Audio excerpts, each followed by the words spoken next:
Here's his testimony talking about the medical examiner in this case. Let's take a look. Uh, the medical examiner testified about how Mr. Gurman was murdered. And, I had to see pictures of Mr. Gurman's body, in preparation for the case. And it's obviously it's ugly. But when the medical examiner testified, that's the first time I'd learned how Mr. Gurman was murdered. I think it's the way that he was murdered speaks to, I think, something or someone who knows what they're doing. The idea that Mr. Gurman's throat was slashed and his heart was stabbed. I think that's, I don't know if anybody could just do that, right, without some kind of training, without some kind of expertise. So, and I'm personally not combat trained. And none of that.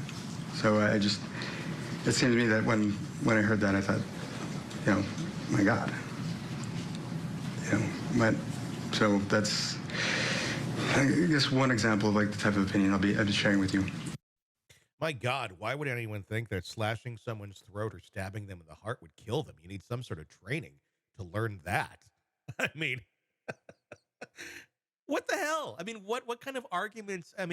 This narrative, it's bizarre, but it also, it's par for the course for someone of this character. This is someone who also didn't have representation for a while. Eventually he got it. Clearly they're at odds because the way this is being presented is not common.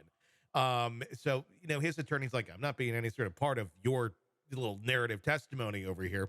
But it's fascinating because he just seems to have this weird confidence about him that whatever he's saying must be true. That does come through, and I think you're right in terms of the possible attorney-client relationship and what that looks like. Usually, it's question and answer form, and the attorney is kind of at the helm, and then the witness answers. Here, clearly, Robert Tellis is trying to take the helm and coming up with some ideas that you would need tactical training to take a knife to someone's throat into their chest. That just is not going to be accepted by any reasonable juror. Oh, and you must be an expert at it too. And no, you don't, because you clearly cut your finger while doing this. It wasn't chicken fried rice, which he also tried to explain to the jury. And then after he cut his finger, he wouldn't go wash his car. He wouldn't go work out. Why would he do anything like that? But he did. And he also kind of incriminates himself here. Let's take a look at some of his testimony about the finger injury that he has. While I was being self-represented, I attempted to seek these surveillance videos that included the video of me washing my car, or videos of me washing my cars. The judge granted the production of that. However, I never received the videos. And the objection was sustained. Oh, okay. So The motion to strike is granted. I believe the videos show that I didn't have the finger injury. If you think about it, if somebody has a serious finger injury, would they be washing? Objection argumentative. I would not be washing. Testify about your own experience. Sure, Your Honor. I believe I would not be washing my 3 vehicles if I had a serious finger injury. And as you've probably already gathered, you're going to hear about the fact that I was at the gym at around noon. And I believe I would not be working out with a serious finger injury. After washing my 3 cars, make sure that you get that in there, because that really is relevant to all of this. Had to hit a little bit of bragging, little bit in there. What's your reaction to that testimony?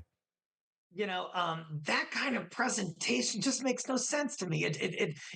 There's an arrogance there a little bit under the surface, and like you said, kind of bragging to the jury about his multiple cars. He's this public official who's been accused of extensive corruption, who was not reelected because of that, and now he's spouting off to the jury, kind of confirming what Gurman was reporting about all along, which kind of goes to his motive. It really does. It's so fascinating to see how what's coming through his prism and what he thinks is just, oh, this is just, why would anyone question this at all? Hey, thanks for checking out the video. Be sure to follow us wherever you download podcasts, and especially Apple Podcasts, where you can get advanced episode and premium content on our premium channel right there. Also, be sure to follow us on social media so you don't miss any breaking updates on the stories that matter to you most. We're on TikTok, X, Instagram, Facebook. Just search Hidden Killers Podcast with Tony Brueski, and you'll find us right there. Again, thanks for watching.